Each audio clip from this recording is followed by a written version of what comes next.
je pense que le président Ouattara devrait comprendre qu'il y a un temps pour chaque chose, que le temps de la retraite, le temps de passer le flambeau à une autre génération est arrivé. Son vice-président mais il a plein de cadres. Il a un président de l'Assemblée, un président du Sénat, un vice-président, un premier ministre. Quand on est arrivé à ce stade dans la hiérarchie institutionnelle, logiquement, on ambitionne à gravir le dernier échelon, c'est-à-dire la présidence de la République. Donc il a suffisamment de monde pour représenter le RHDP à cette élection. Donc si lui n'y va pas, est-ce que, d'une certaine façon, si lui n'y va pas, Laurent Gbagbo n'y va pas à cause du problème qu'on a évoqué, est-ce que ça pourrait être l'occasion de tourner la page? Beaucoup disent que l'ancienne génération, il y avait aussi Henri Konan-Bédier qui est décédé, pourrait laisser place à la suivante et peut-être à la vôtre.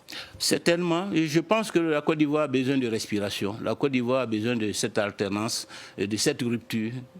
Pas forcément parce que les autres ont échoué, mais parce que dans l'histoire d'un pays, il faut bien un moment où une génération passe le flambeau à une autre, un moment où le pays peut rompre avec un certain nombre de situations. Le pays a beaucoup souffert ces 30 dernières années d'élections chaotiques, de divisions, d'affrontements.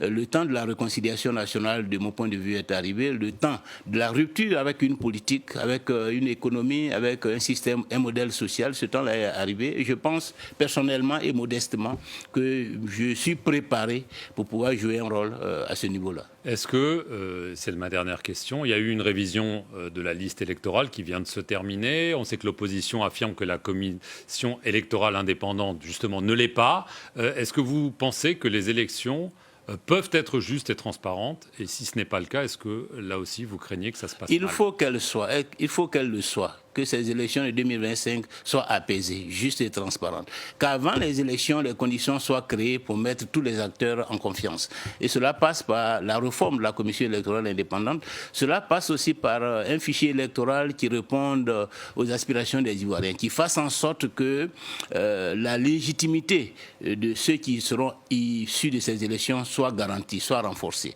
Et cela signifie qu'il faut que le maximum d'Ivoiriens puissent être sur cette liste électorale, qu'elle soit éditée, qu'elle soit assainie. Et je crois que si nous réussissons donc l'assainissement de la liste électorale, si nous nous entendons pour nous mettre en place une commission électorale indépendante, crédible et qui réponde aux aspirations des acteurs politiques, les élections de 2025 se passeront véritablement démocratiquement et puis, je pense, permettront à la Côte d'Ivoire de tourner cette page. Dernière question, est-ce que vous serez candidat quoi qu'il arrive ou est-ce que s'il y a un accord avec la gauche, est-ce que vous êtes prêt à laisser votre place par exemple à Laurent Gbagbo? Non, nous sommes dans des partis différents et chaque parti a sa stratégie. Pour le moment, le Front populaire ivoirien m'a désigné comme son candidat à l'élection présidentielle de 2025.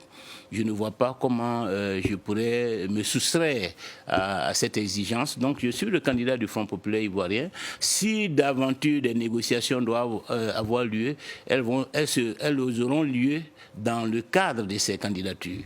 Et donc, personnellement, je ne vois pas comment je pourrais ne pas être candidat en 2025.